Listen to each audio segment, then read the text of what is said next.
Hello students, previous lectures में हम विभिन्न लेज़र्स का अध्ययन कर रहे थे, जिसमें हमने अभी तक Ruby laser, helium neon gas laser का अध्ययन किया है।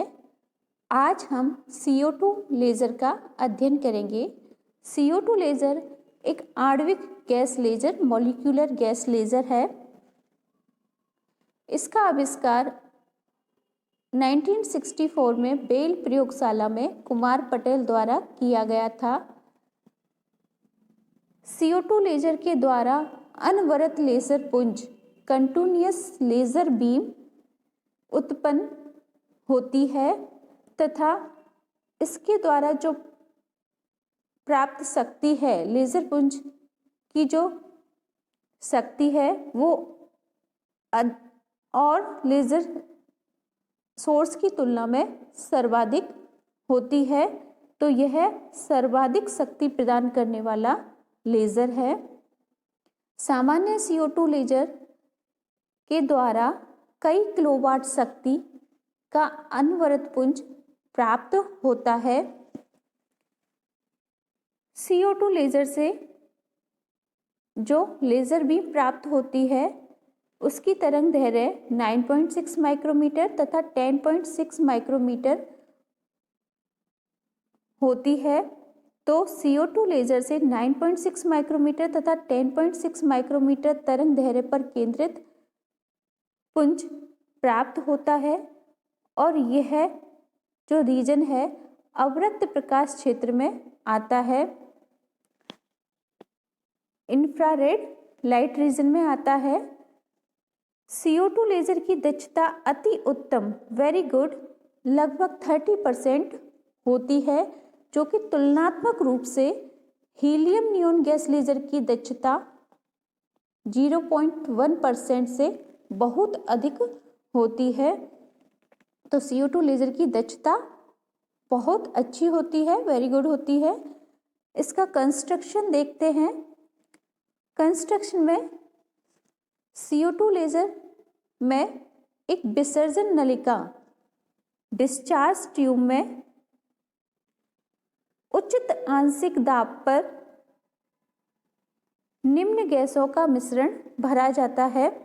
तो इसमें एक विसर्जन नलिका में गैसों का मिश्रण उचित आंशिक दाब पर भरा जाता है। ये गैसें हैं कार्बन डाइऑक्साइड CO2,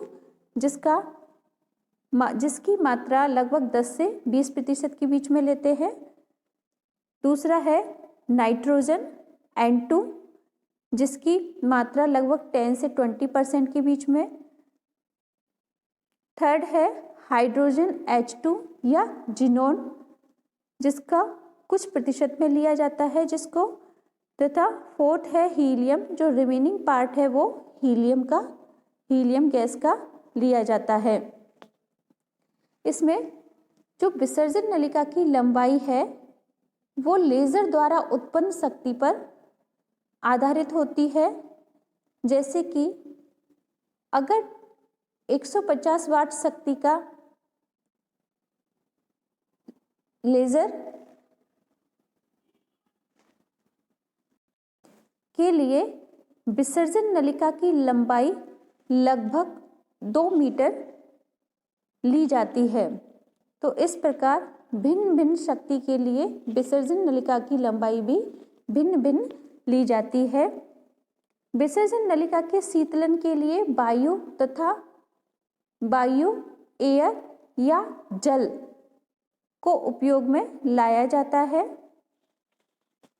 यह CO2 लेज़र अवरक्त प्रभाव में लेज़र बीम प्रदान करता है, जिसके कारण CO2 लेज़र के निर्माण में विशिष्ट पदार्थों का उपयोग किया जाता है। जैसे कि सामान्य लेज़र में दर्पण रजतित सिल्वर पॉलिश्ड होते हैं तथा लेंस व खिड़कियां जर्मेनियम या जिंक सेलेनाइड की बनाई जाती हैं, परंतु उच्च शक्ति के CO2 लेज़र में दर्पण सोने के तथा लेंस व खिड़कियां हीरे की बनाई जाती हैं। तो इस प्रकार CO2 लेजर के निर्माण में विशिष्ट पदार्थों का उपयोग किया जाता है। इसकी रचना यहाँ पर दिखाई गई है। CO2 गैस लेजर की रचना, इसमें विसर्जन नलिका, यह हमारी विसर्जन नलिका है। इस विसर्जन नलिका को के सिरों को एक DC शक्ति प्रदायक 40 किलोवोल्ट 100 मिली एम्पियर के DC शक्ति प्रदायक से जोड़ा गया है। विसर्जन नलिका के सिरों को एक DC शक्ति प्रदायक से जोड़ा गया है तथा इस विसर्जन नलिका में यहाँ पर गैसों के मिश्रण को भरने के लिए तथा निकालने के लिए द्वार है तथा इस विसर्जन नलिका के शीतलन के लिए शीतलक के लिए भी यहाँ पर द्वार लगाए गए हैं, जिनके द्वारा शीतलक विसर्जन नलिका को ठंडा रखने के लिए शीतलक प्रवाहित किया जाता है। शीतलक के रूप में वायु, एयर या जल, वाटर को उपयोग में लाया जाता है। इस विसर्जन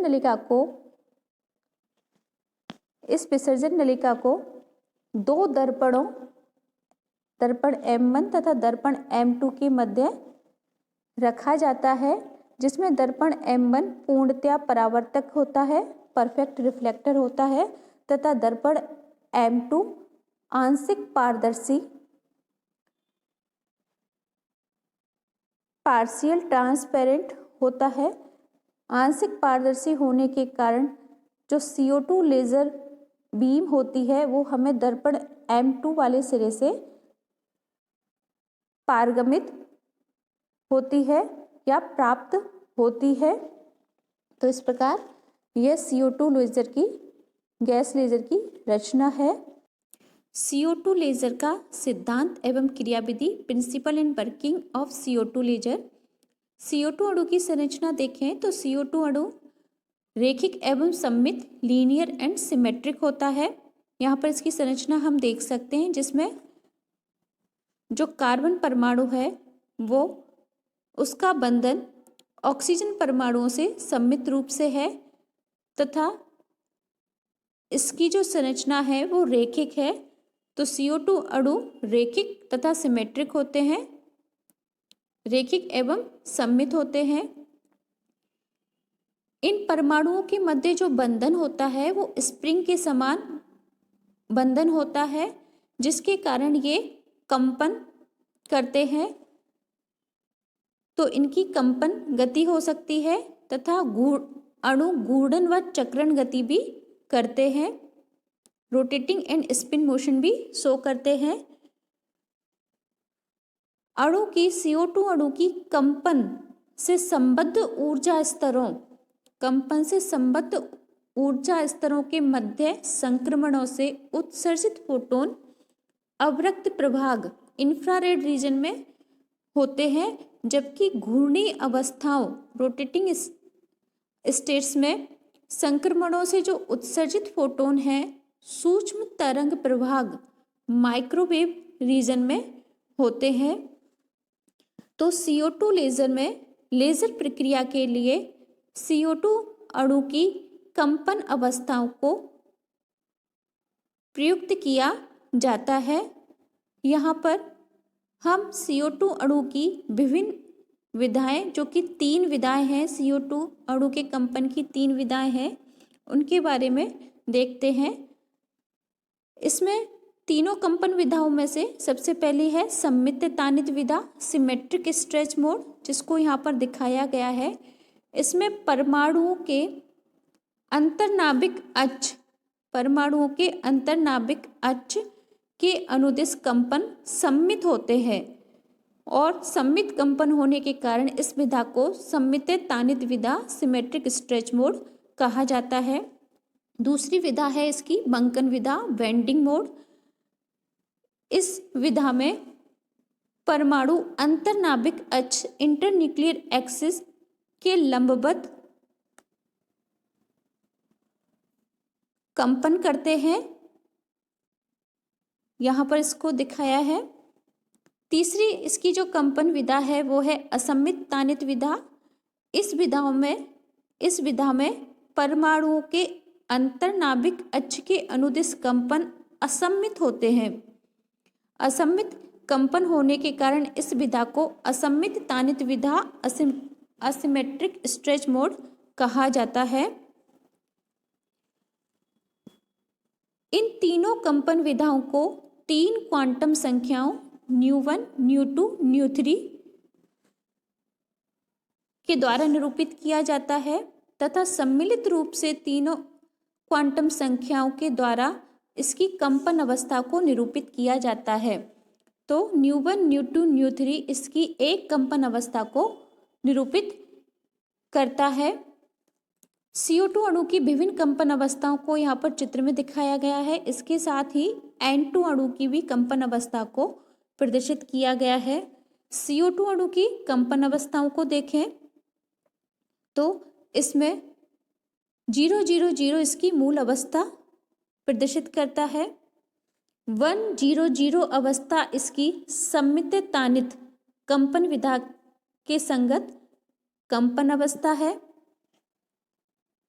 001 इसकी असम्मित तानित विधा के संगत कंपन अवस्था को निरूपित करता है तथा 010 व 020 इसकी बंकन विधा के संगत कंपन अवस्था को निरूपित करता है।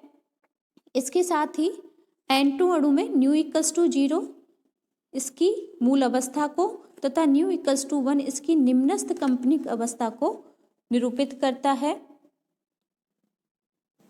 इसकी क्रियाविधि देखते हैं।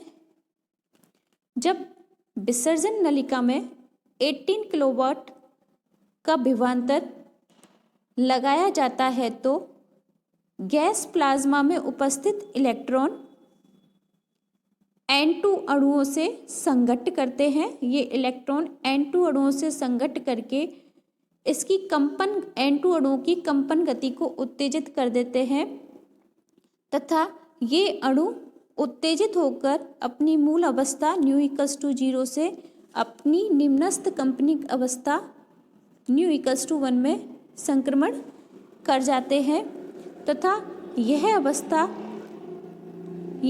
इसकी मित स्थायी अवस्था होती है। ν=1 N2 अणु की मित स्थायी अवस्था होती है। ये N2 अणु का जो मित स्थायी स्तर है ν=1 CO2 अणु के अवस्था 001 के बहुत निकट होता है। इस स्थिति में जो उत्तेजित N2 अणु CO2 अणु से टक्कर करके CO2 अणु को मूल अवस्था से 001 अवस्था में संक्रमण के लिए उत्तेजित कर देते हैं तथा CO2 अणु 000 अवस्था से 001 अवस्था में उत्तेजित हो जाते हैं। तो N2 अणुओं की टक्कर के द्वारा CO2 अणु का उत्तेजन 001 अवस्था में हो जाता है तथा ν=1 N2 अणुओं के लिए समष्टि प्रतिलोम N2 अणुओं के लिए मितस्थायी ऊर्जा स्तर होते हैं। मितस्थायी ऊर्जा स्तर होने के कारण N2 अणुओं का इस ऊर्जा स्तर में रुकने का समय सामान्य ऊर्जा स्तर के जीवन काल से 10⁵ गुना अधिक होता है, जो कि समष्टि प्रतिलोमन अवस्था प्रदान करता है तथा लेजर प्रक्रिया के लिए समष्टि प्रतिलोमन अवस्था प्राप्त होती है। संघट्ट के पश्चात N2 अणु अपनी मूल अवस्था हीलियम अणुओं से टक्कर करके अपनी मूल अवस्था प्राप्त कर लेते हैं। यहाँ पर समष्टि प्रतिलोमन की अवस्था में 001 स्तर में उपस्थित CO2 अणु 10.6 माइक्रोमीटर तथा 9.6 माइक्रोमीटर के अवरक्त विकिरणों का उत्सर्जन करके क्रमशः 100 तथा 020 ऊर्जा स्तर में संक्रमण कर जाते हैं। तो इस प्रकार हमें अवरक्त क्षेत्र के फोटोन प्राप्त होते हैं जिनकी तरंग दैर्घ्य 10.6 माइक्रोमीटर तथा 9.6 माइक्रोमीटर होती है। अब इन ऊर्जा स्तरों में उपस्थित CO2 अणु तथा N2 अणु हीलियम के परमाणुओं से टक्कर करके अपनी मूल अवस्था प्राप्त कर लेते हैं। इस प्रकार CO2 लेजर में 10.6 माइक्रोमीटर तथा 9.6 माइक्रोमीटर के अवरक्त विकिरण प्राप्त होते हैं जो कि दर्पण M1 व M2 के मध्य बहुपरावर्तित होकर प्रवर्धित होते हैं तथा इसके द्वारा प्रवर्धन के द्वारा हमें समान कला का एक दिशिक तीव्र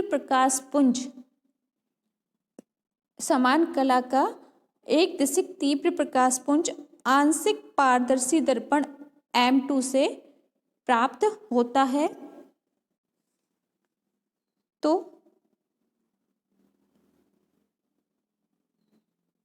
यहाँ से हमें CO2 लेजर बीम प्राप्त होती है जो कि अवरक्त क्षेत्र में होती है जिसके संगत तरंग दैर्घ्य 10.6 माइक्रोमीटर या 9.6 माइक्रोमीटर होती है तथा इसमें सभी जो विकिरण है वो एक दिशिक कला संबद्ध होती है तथा यह जो पुंज लेजर पुंज प्राप्त होता है यह तीव्र होता है। इस प्रकार CO2 लेजर का सिद्धांत तथा क्रियाविधि खत्म होती है। इसके बाद नेक्स्ट लेक्चर में हम CO2 लेजर के उपयोग तथा लेजर के उपयोग इन टॉपिक्स का अध्ययन करेंगे। धन्यवाद।